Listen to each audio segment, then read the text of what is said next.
कसम है हमें अपने ताजा लहू की, कसम जिंदगी की, कसम आबरू की। घर अपना किसी को जलाने न देंगे, वतन पर कभी आंच आने न देंगे। अरबाब दानिश और मेरे अजीज साथियों, मेरी तकरीर का उन्वान योमे दिफाए पाकिस्तान। तमाम जिंदा अक़वाम अपनी तारीख के बड़े आयाम निहायत अकीदत व एहतराम से मनाया करती है।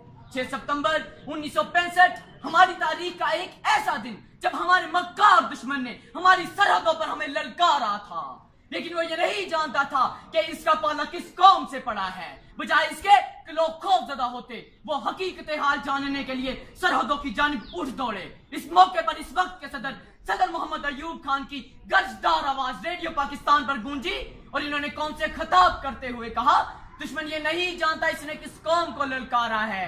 हम अल्लाह के सिपाही हैं, मुजाहिदों आगे बढ़ो और दुश्मन की तोपों को हमेशा हमेशा के लिए खामोश कर दो। अजीज साथियों, इस बलबले अंगेज खिताब को सुनकर पूरी कौम सी सपलाई हुई दीवार बन गई। मुल्क के कोने कोने में तराने गूंजने लगे। मुल्क का हर एक शख्स अपने अपने मकाम पर डट गया और अपनी मदद आप तहत दुश्मन के मुकाबले के लिए तैयार हो गया। हर दिन में एक ही जज्बा मौजूद था, अल्लाह की रहमत का साया, तौहीद का परचम लहराया। ऐ मर्दे मुजाहिद जाग जरा, अब वक्त शहादत है।